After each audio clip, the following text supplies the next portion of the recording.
We've chosen a dance form that is probably not very popular for this part of the country. It's one of the 9 classical forms of dance that India has. And I'm sure you all know that India, like the Western world, has ballet, which is one form of classical dance.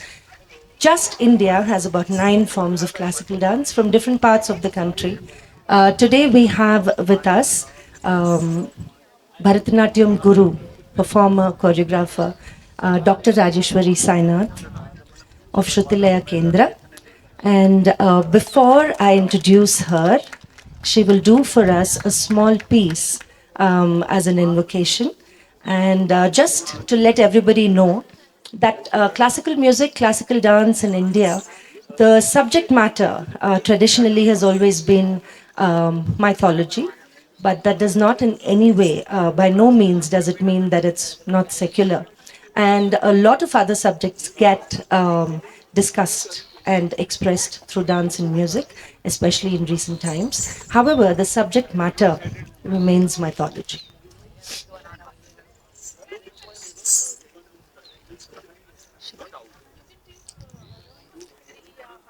I bow to you, Lord Shiva, Kala Bhairava, the god of time, the protector and the remover of fears in all of us.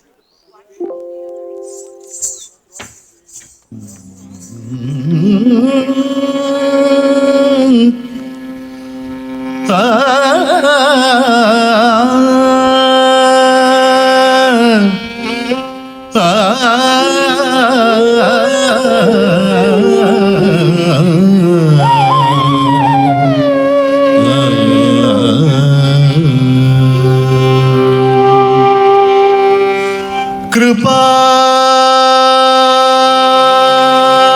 समुद्रं कृपा समुद्रं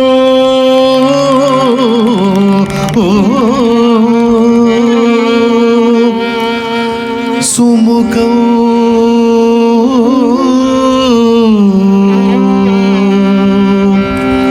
सुमुखं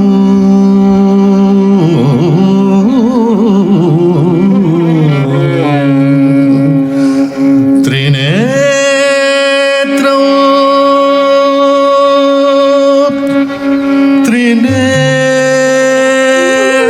त्रिनेत्रं त्रिनेत्रं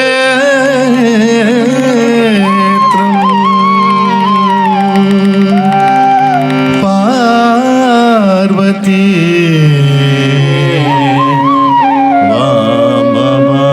वामभागम्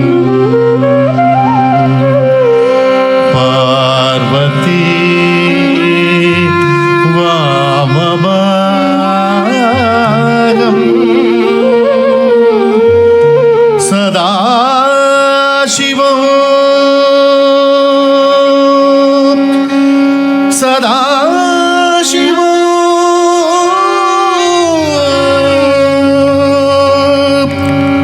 रुद्रं रुद्रं रुद्रं रुद्रं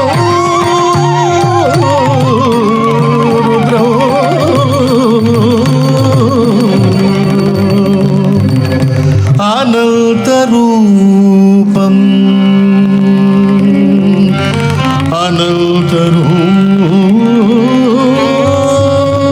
अनन्तरूपम् अनन्तरूपम्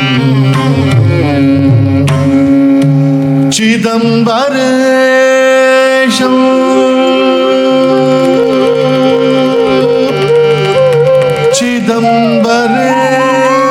चिदम्बरेशम् हृदि भावयामि हृदि भावयामि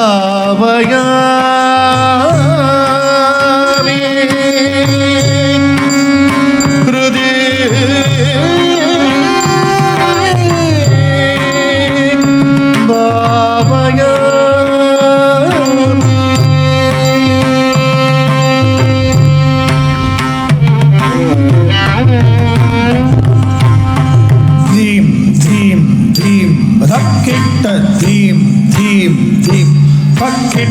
ಧೀಂ ಧೀಂ ತಕ್ಕಿಟ್ಟ ಧೀಂ ಗಣತ ಧೀಂ ಗಣತ ಡಮ್ಮರ್ ರುಕ್ಕ ಒಳ್ಳಿ ಅಧಿರ ಮುಯ್ಯ ಲಗನ್ ധീ നീലേ താൻ ഡബ്ബൻ അണ്ടം പുരിയും കന്നക സഭാപതിക്ക് ചരണം ചരണം ചരണം സമറുക ഒലിയതിര മുയലകൻ നീതിനിലെ താണ്ഡവ നടം പുരിയും കനക സഭാപതിക്ക് ശരണം ശരണം ശരണം ഡബ്ബറുക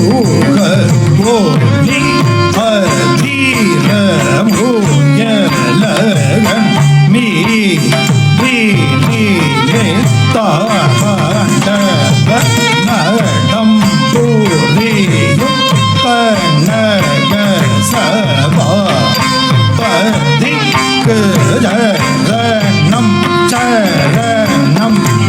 ചരണം സമറുക ഒലിയതിര മുയലകൻ നീതിനിലെ താണ്ഡവ നടം പുരിയും കനക സഭാപതിക്ക് ശരണം ശരണം ശരണം കമറുക ഒലി അതിര മുയലകൻ നീതിനിലെ താണ്ഡവ നടം പുരിയും കനക സഭാപതിക്ക് ശരണം ശരണം ശരണം ശിവായ നമ ശിവായ ഹര ഹര ശിവായ ഹര ഹര നമ ശിവായ തത്തിങ്കണ്ണത്തും തത്തിങ്കണ്ണത്തും ശിവായ നമ ശിവായ ഹര ഹര ശിവായ ഹര ഹര നമ ശിവായ തകതതികടത്തും തത്തിങ്കണ്ണത്തും തത്തിങ്കണ്ണത്തും ശിവായ നമ ശിവായ ഹര ഹര ശിവായ ഹര ഹര നമ ശിവായ തത്തിങ്കണ്ണത്തും തിങ്കണ്ണത്തും തകതതികടത്തും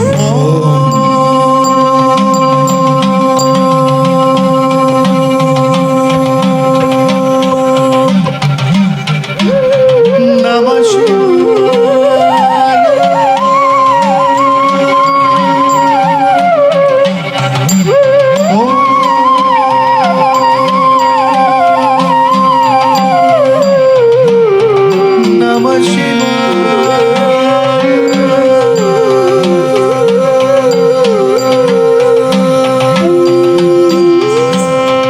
നമ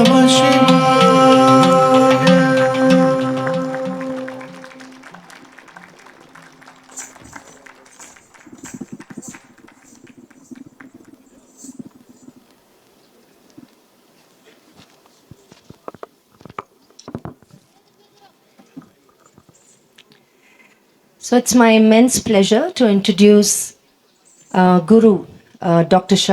Rajeswari Sainath. She's an internationally renowned and highly awarded Bharatanatyam performer of the Pandanallur style. She's a scholar, a guru, a choreographer, and an administrator who's been dancing for more than 5 decades. If anyone wants to guess her age, please put your hand up. All right. Vimal, if you know the answer, you can't guess it, but yes, please go ahead. 40. Wonderful. Very nice. Okay, any other guesses? 45. All right. Any more? Yes, sir. 53. Okay. Akka, please tell me your age. Yes. 20 and a few months. That's how I would look at it. I'm 63, running 64.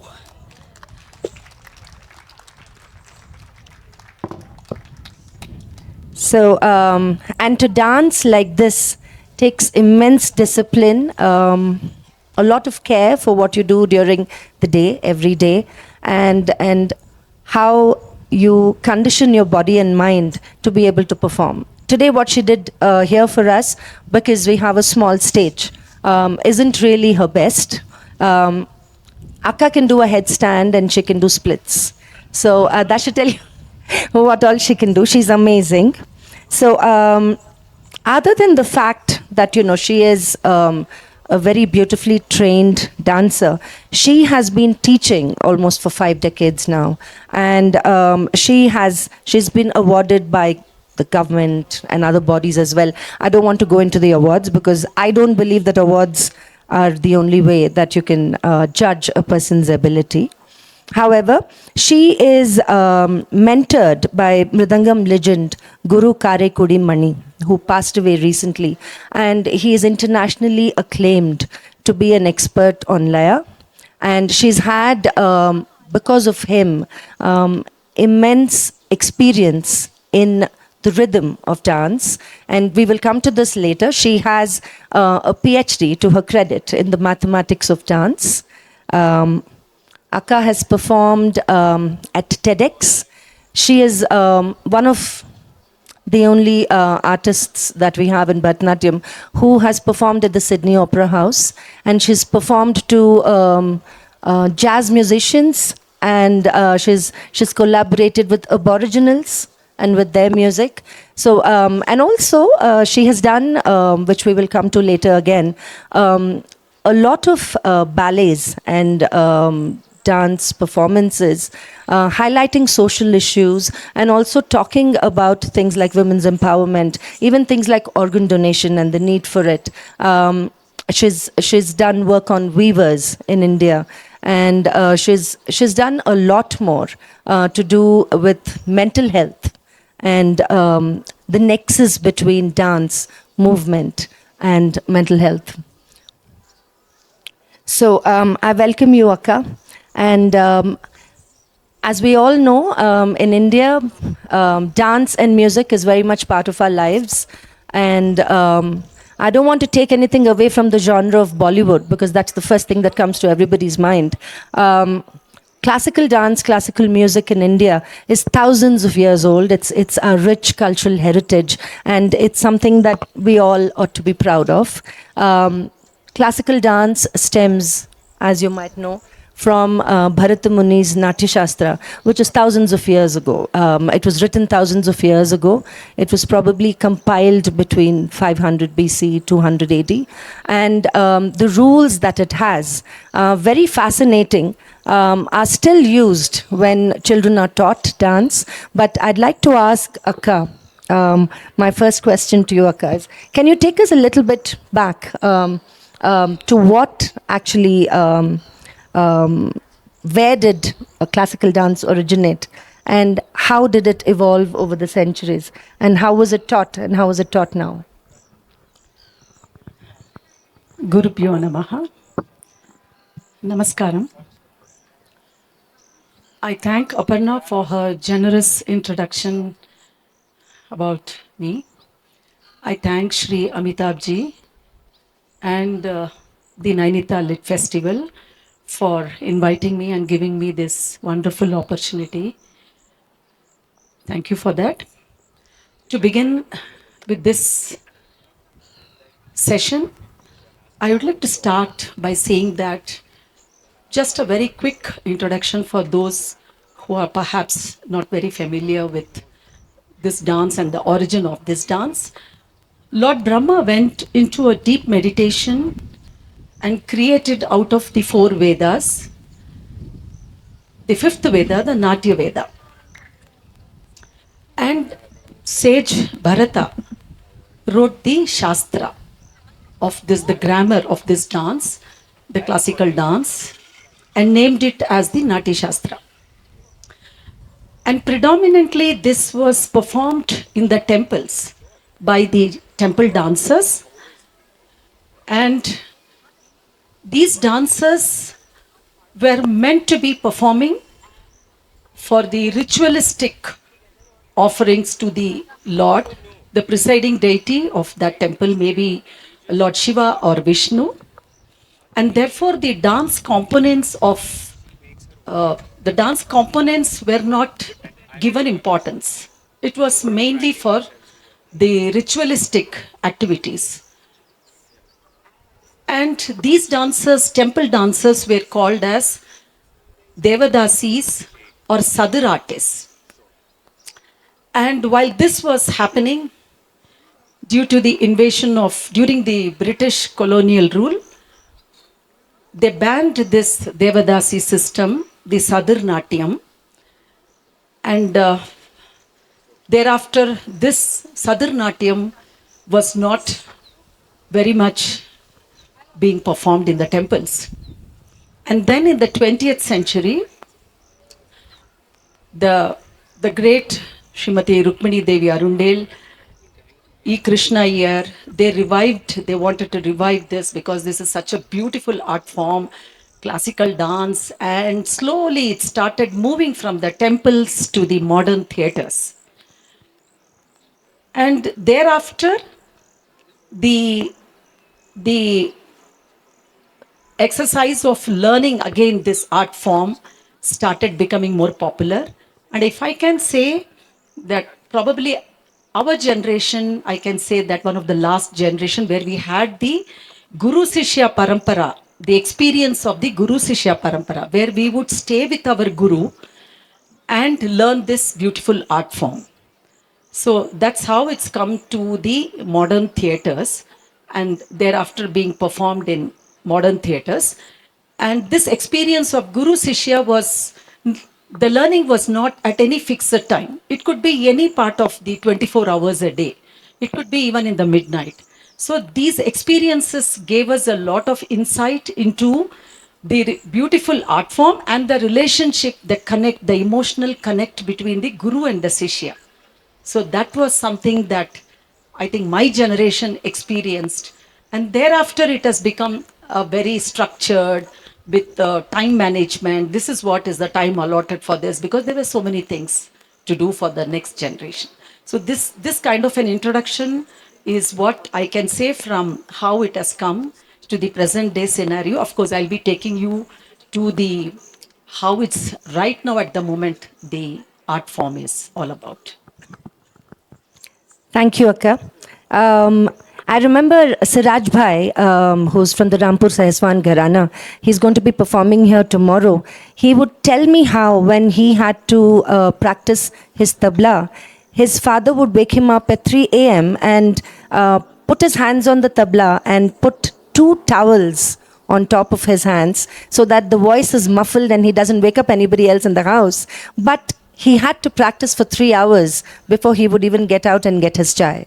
So that's the kind of practice that this generation has seen, which our kids sort of have diluted now. And they do it as an after-school activity. The sheer pleasure of understanding what the hastas and mudras made by the dancer's hand communicate along with precise movement of her eyes as the body moves to intricate and mathematically challenging rhythmic patterns combined with expressions, which is what dance appreciation is all about for us.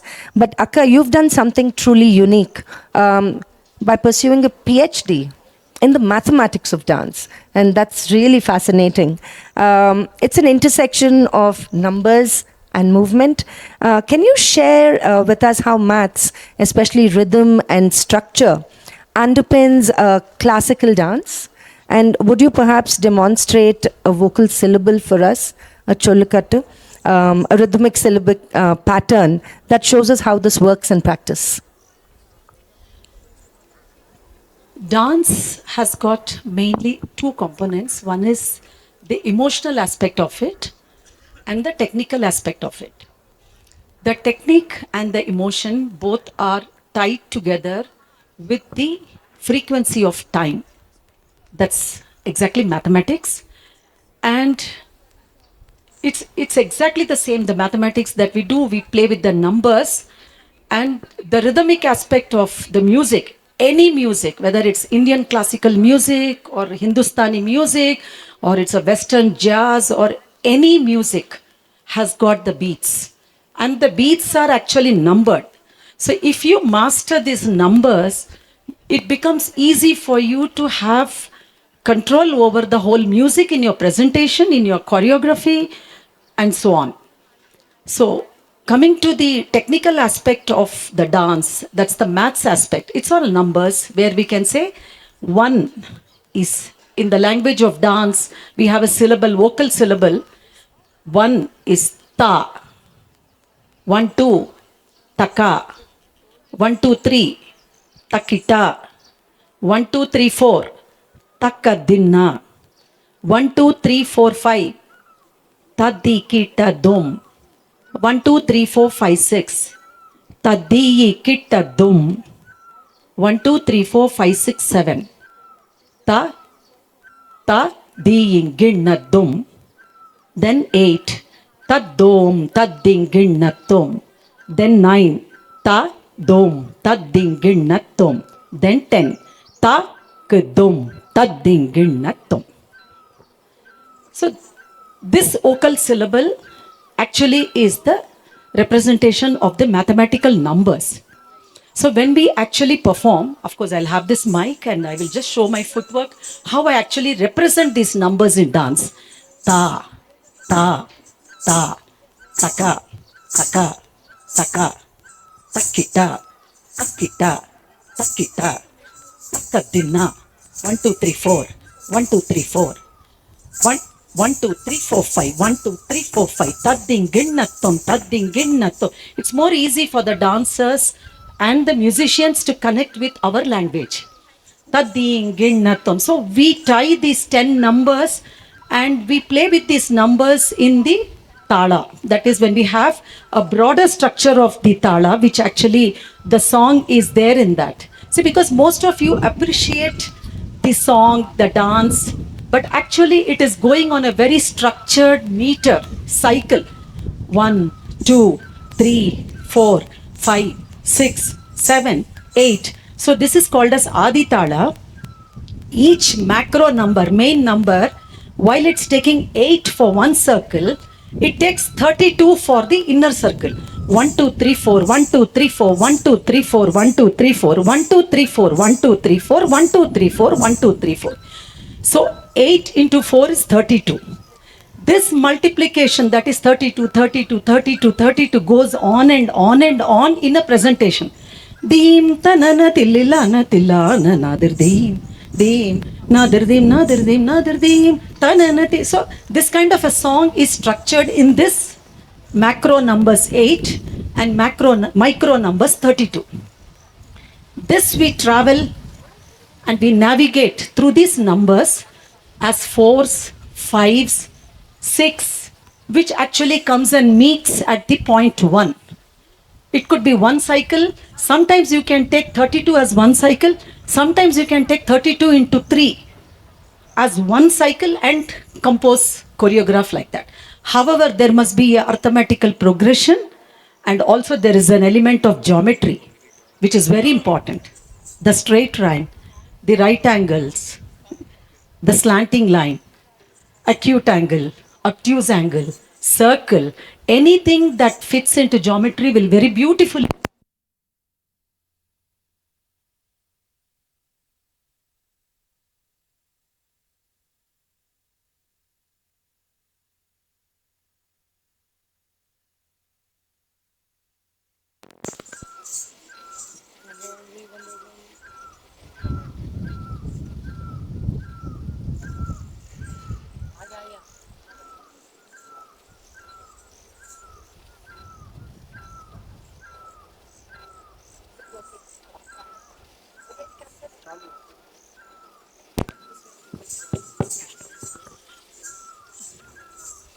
So let me quickly take you into this world of mathematics. Of course, mathematics is one subject. When you understand, it's very interesting, very challenging, very interesting. But if you don't understand maths, it can be boring because mathematics is a very conclusive. 4 plus 4 is 8, whether you say in India, whether in Madras or in Moscow or anywhere. So it's a very, very decisive area. So maths is all about that. So the music is also that it has to start on point blank micro number and end at point blank micro number as well. So I will just take you to Chollikattu. Chollikattu means is the vocal syllable that you probably must have heard on the tabla and all.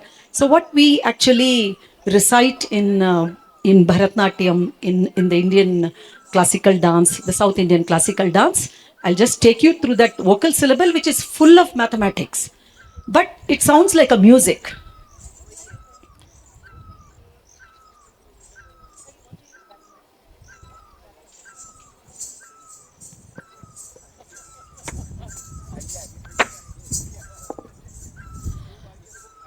The Dittang.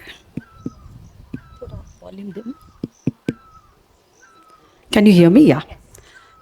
Dittangartaka jum kartaka jum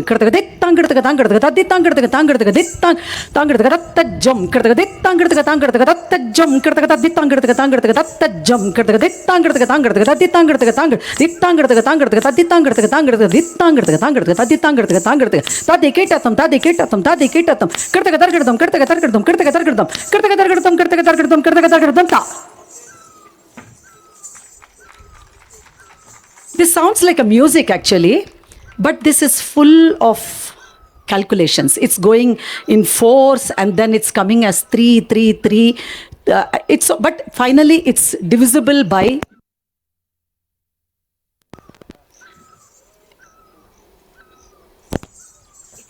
Yeah. Finally it's actually divisible. So that's the whole thing. Tadinginnatham. Kirtaka 1 2 3 4 5 1 2 3 4 5 1 2 3 4 5 1 2 3 4 5 1 2 3 4 5 1 2 3 4 5 1 2 3 4 5 1 2 3 4 5 1 2 3 4 5 ta.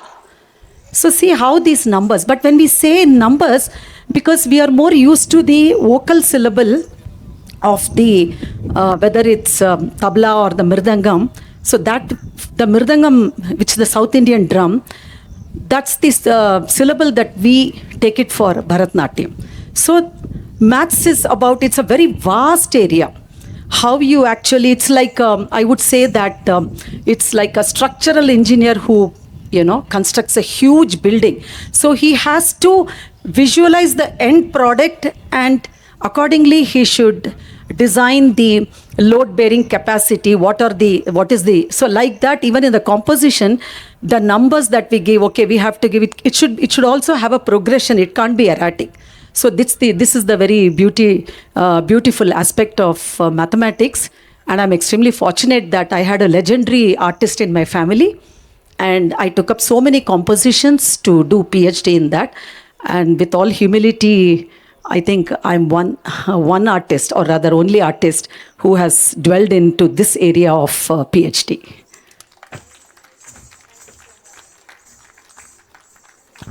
Thank you so much, Akka. That was really wonderful. So much of Indian classical dance draws upon mythology, and not just narrating stories, but also embodying characters. How does a dancer prepare to portray a certain mythological figure, like say Sita or Krishna or Shiva? And how do you translate their essence through gesture, expression, and movement? Probably I can demonstrate a small piece about Sita Swayamvaram.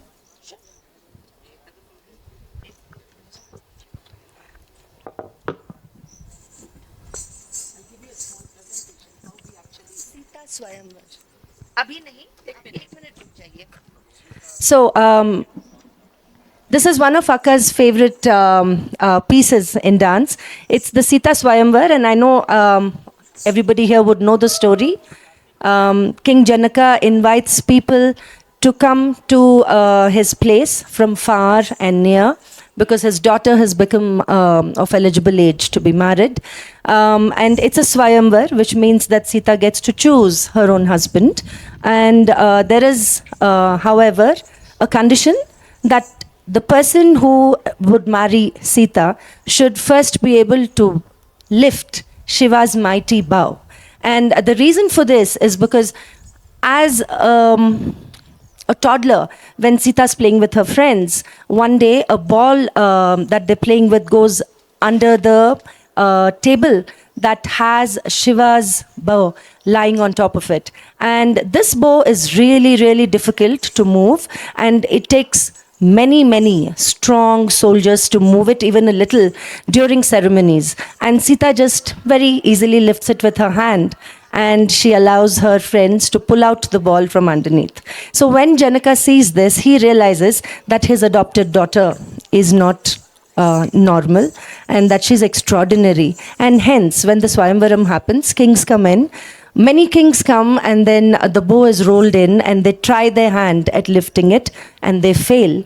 Ravana also, mighty Ravana comes in. He also tries and he also fails. It is at that point that Rama comes in along with his brother Lakshmana, guided by Vishwamitra, who's a sage who's taken them into the forest, and he brings them to Mithila. So this is the scene. I will start this presentation from the Janaka Maharaja calling, inviting the kings.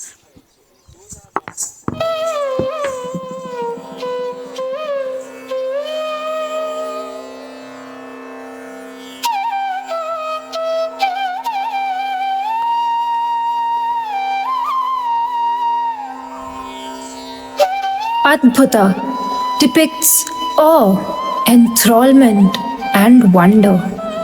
Rama stringing Shiva's powerful bow to win Sita's hand fills the whole hall of kings with wondrous awe.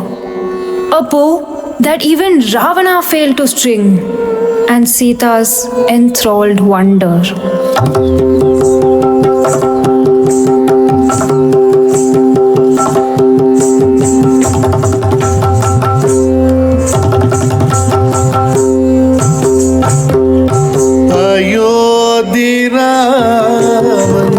வில்லினை முறித்தது அவனி காண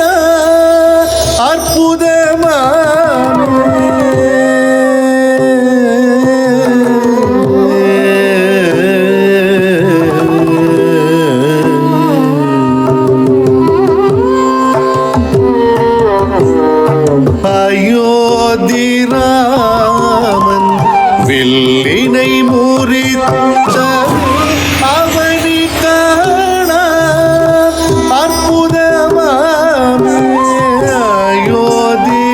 அயோத்திராமன் வில்லினை முறித்தது அவனி காண அற்புதமாமே. அயோத்திராமன் வில்லினை முறித்தது அவனி காண அற்புதமாமே. அயோத்திராமன் வில்லினை முறித்தது அவனி காண அற்புதமாமே. அற்புதம்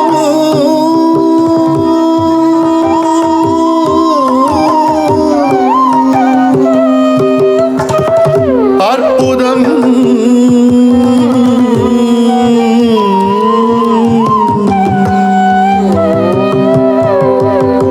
அற்புதம்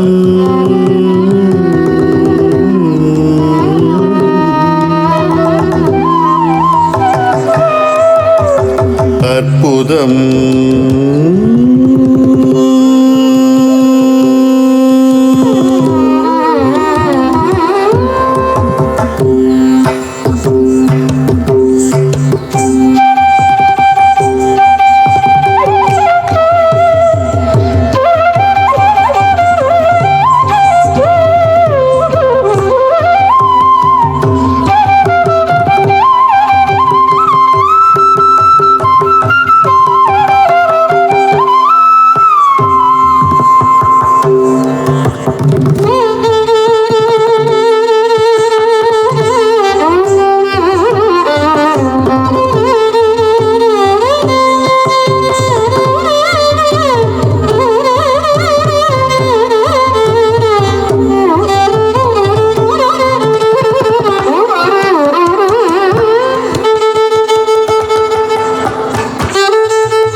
This is Ravana.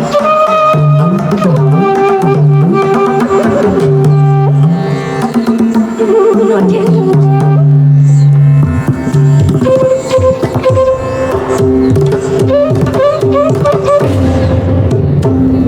This is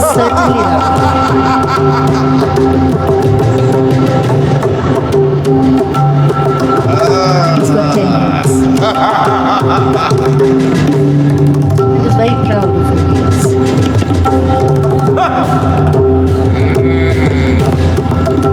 He left the boat with his left finger.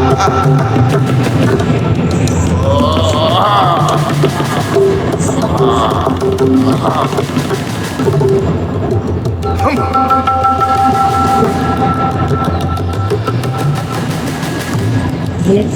Am I not able to?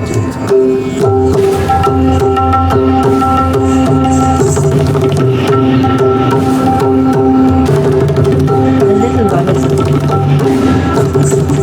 I can do it. I'm strong. And it goes.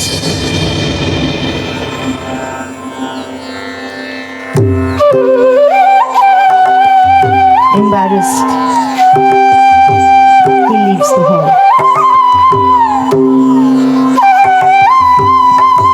This is Rama coming in. Looks at Sita. Gari gari ga sa sa re Has messed me gari up. gari ga pa pa da ni ni sa gari gari ga sa sa re ga ga ma pa pa da ni sa ni da ni sa re gari gari ga sa sa re gari gari ga pa pa da ni ni sa gari gari ga sa sa re ga ga ma pa pa da ni sa ni da ni sa re sa sa re ga ga ma ma pa pa da ni ni sa sa sa re ga ga ma ma pa pa da ni ni sa sa sa re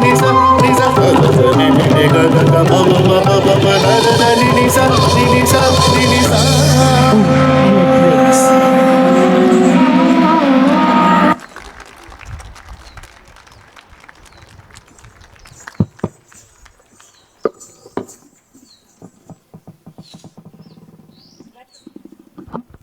That's a fabulous demonstration. I guess answers my question.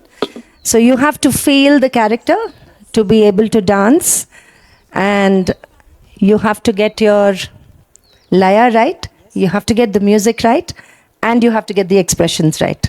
So that was wonderful, Akka. Thank you so much. I'd just like to ask you one question since we're running out of time. So, how do you see the relevance of classical dance in today's world? Do we still do only mythology, or do we move on from there? Do we also do other things? So let me quickly probably share the experience, that is the benefits of dance, because that will lead to the relevance.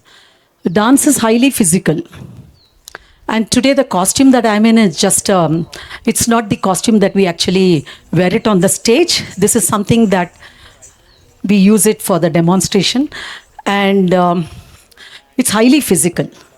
So at this, with this 53 plus years of my performing and still continuing to be a solo performer in the festivals across our country and other places across the globe, it requires a lot of physical strength, mental strength, and focus, concentration. So it's highly physical. And it's very spiritual because you need to believe in that mythology, the Ramayana, the Mahabharata, because our roots actually we connect with that. Unless you connect with these stories and experience the situation, like I did the Sita Swayamvaram, how Ravana would have felt, how Rama, when he actually first glanced at Sita, and Sita, when she was waiting for, probably Rama would come and she would be wedded to Rama. So these things you have to experience, you have to feel. So therefore your emotion is very important. So it's highly emotional. And then it's very mathematical.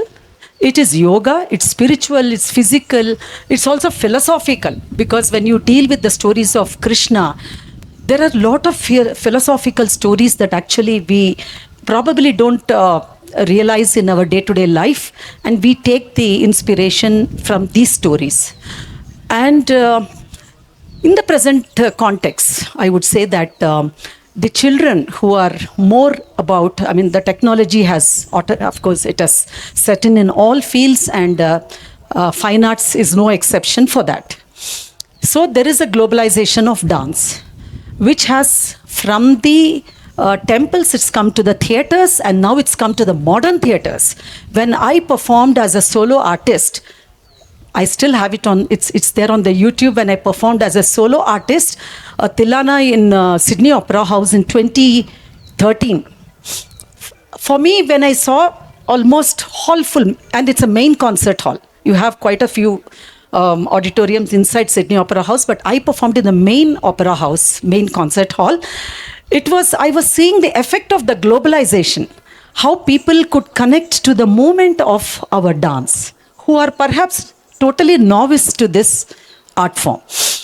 So the children, the youngsters, especially the young, and of course there is no age, there is no religion, nothing for music and dance.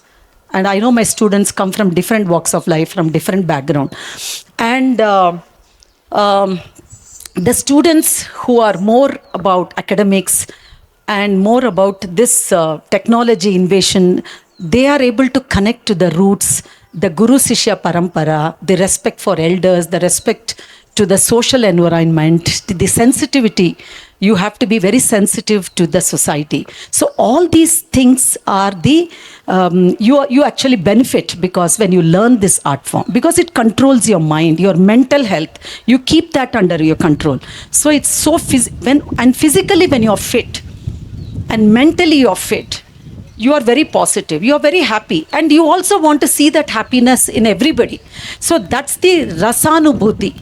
Rasa is tasting the flavor of that work of that art form. So when I perform this Sita Swayamvaram, you should also get into that world. So for that, it's something very emotionally all of us should connect. So therefore, this art form now has, because of the globalization, and it's not only about mythology. Of course, we started about mythology. The mythology has laid a very beautiful road for us to go over it and now explore the new area, because I have done like organ donation, something medical, organ donation with a very top neurosurgeon from, of course, my city, Hyderabad. And of course, about Ganga. Because Ganga, it's not only about the mythological story of Ganga, but the social relevance, the Swachha Ganga, which is so important because of the pollution and all that. Now the government has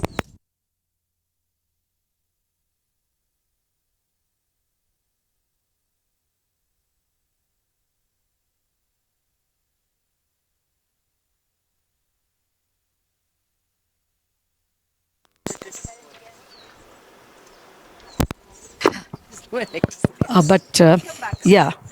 So the social relevance of Ganga also I had taken, how the, to come over the pollution, Ganga Harati. And so these are, because it's an audio-visual expression, dance is something that anybody can connect when you see, because it's a visual art form.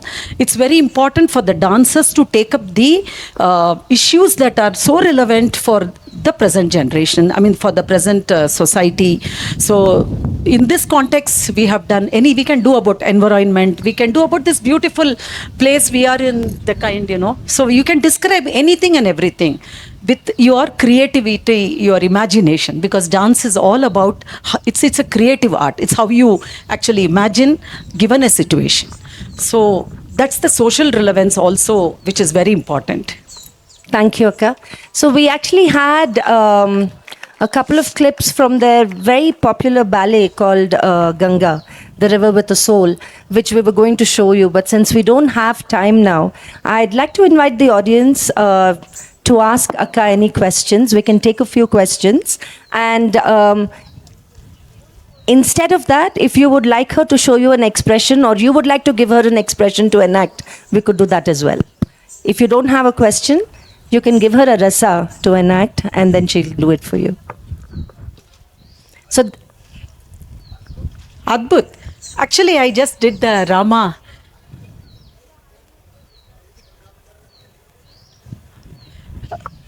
In Gangavatara. I have done Gangavatara more on a social context. So, probably should I take Bhayanaka, a very beautiful story about Radha in search of her beloved Krishna, searching for him is lost in a dark, dense forest. And imagine how she would have experienced Sure, Akka. So Radha goes looking for Krishna, in Krishna. a dense forest. Yeah. And she's in an anticipation of seeing her beloved. Yes. And she encounters very scary trees first. And then as she's walking through, there are thorns that get stuck in her foot. And she sees Snakes, tigers, elephants, and she's in panic. really Yeah, scared. scared, And then she hides behind a tree. So this is Bhayanaka. just a situation for Bhayanaka, the fear. So this is one of the 9 rasas, because all the 9 rasas have stories, but since we are falling short Any of time, other rasa? Anyone wants any other expression? So we have 9 rasas according to the Natya Shastra. Would you like to see hasyam, which is something which is funny? Humor, yeah. Laughter, humor. So there is a story of Gundodhara, Gundodhara. who goes to Shiva's marriage, and Parvati is cooked a feast because she's very proud of her cooking abilities. And Gundodhara is a person who eats for 6 months and sleeps for 6 months. So when he goes in, and Shiva's really amused with the way he starts attacking the food, and then he laughs. you can choose between Bhayanaka and Hasya. If Bhayanaka is anyway a very general situation, so if you can connect with that, I'm happy to do that. Or Bhayanaka? Okay, let me do that. I don't have a music, but it's just an extempore moment.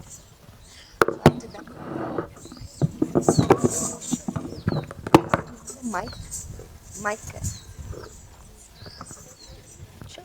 Sure. So this is Radha.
That's wonderful. Thank you so much, Akka.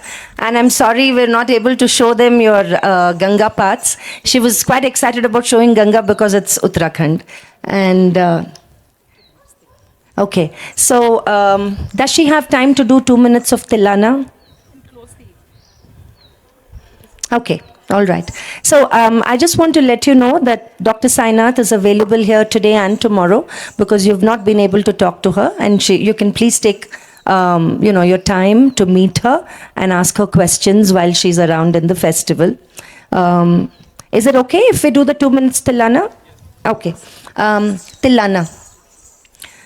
So Tilana is like a tarana in Hindustani music, and that's usually the closing piece before the Mangalam, and it's a rhythmic piece.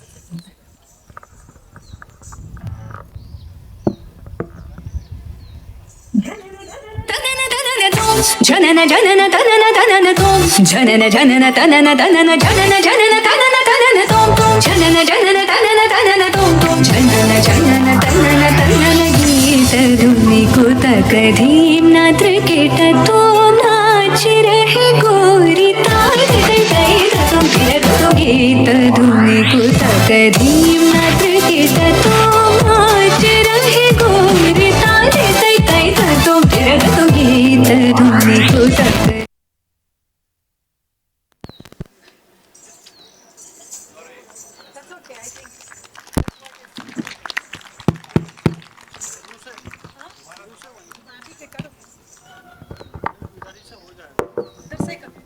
नाच रही गोरी सीता दई दई तुम तेरे तो गीत धुनी को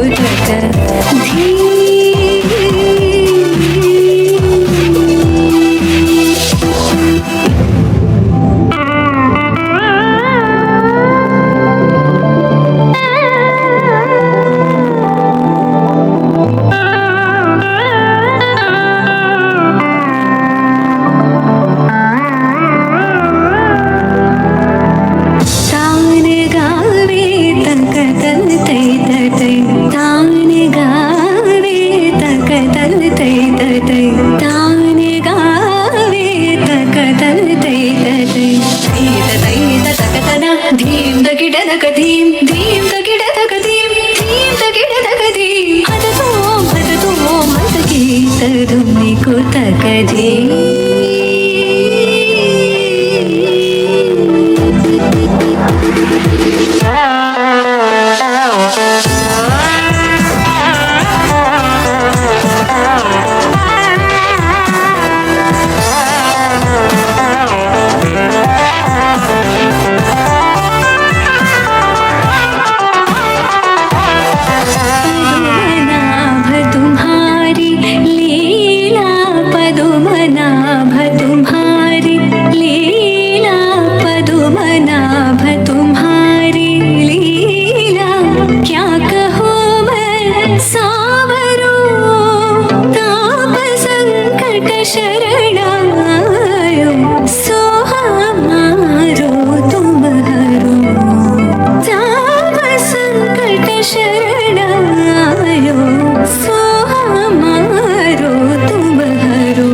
उदनित तानि तानि तदीं तदीं तिरना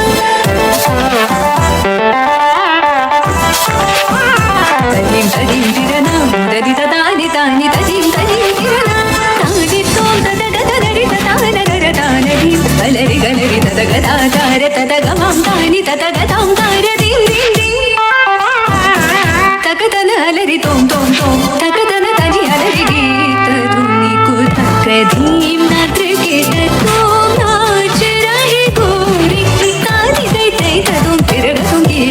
धुनी को तकदीम नात्र कीट तो नाच रही गोरी तारी दई दई तुम तेरे तुम नारी दई दई तुम तेरे तुम नारी दई तुम तेरे तुम गीत धुनी को तकदीम निको तकदीम निको तकदीम